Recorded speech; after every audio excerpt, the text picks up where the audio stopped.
How do plants reproduce? Plants reproduce by a continual cycle of pollination, fertilization, germination, growth, and reproduction. Most plants make seeds in order to keep their species going. Some plants put stickers on their seeds to make them stick to animals and humans. The flower is the reproductive organ of a flowering plant. Many seed plants form seeds inside flowers. For reproduction to take place, pollen grains from the male stamen must be carried to the female part of the flower, the pistil. Two ways that flowers are pollinated: by insects and by the wind. The insects like the bright petals and the sweet smell of the flowers.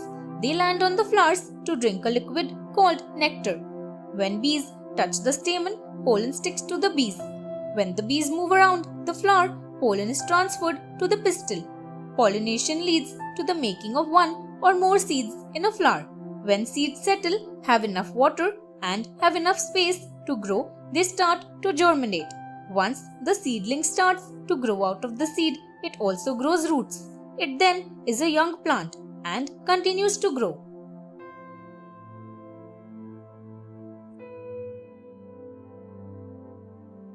How is the rainbow formed?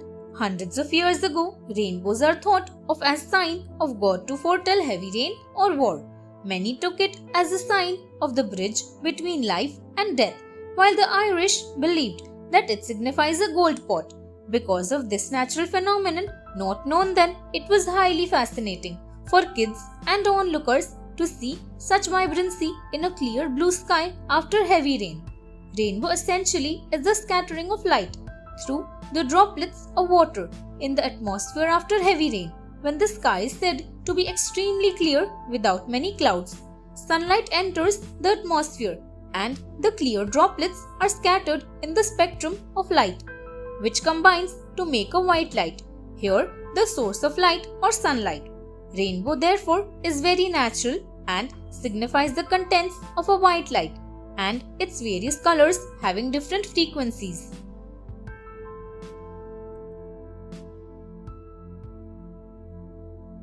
How is respiration different from breathing?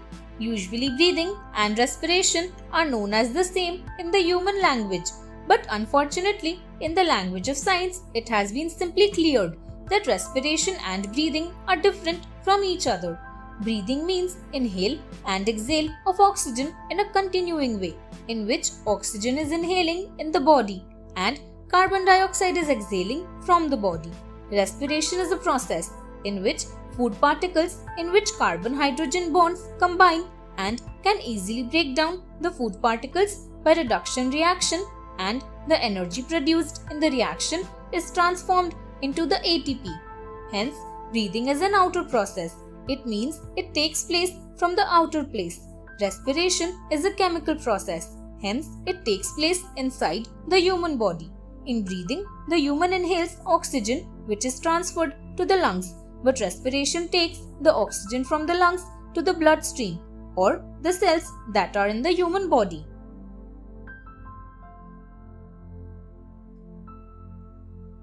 How are stomata helpful for leaves? In the layers of the tissues of animals and plants, there is one layer where stomata lie. This layer is epidermal layer. Stomata are helpful for leaves. Rather, we can say to plants in a respiratory system.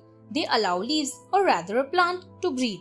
Tissues in leaves breathe through stomata pores and then exhale more fresh and bright oxygen. Stomata are also very essential and they need to be experimented, and a lot of experiments are happening on them just to explore more about plant varieties and their growing power with the moisture content in leaves they absorb.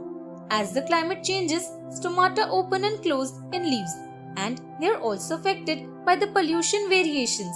Each plant has a variation in the size of stomata, and hence they need to be compared as well, because one experiment reveals that size does not change the working of the stomata in leaves. Thanks for watching. Do like, share, subscribe to Sahil Book House.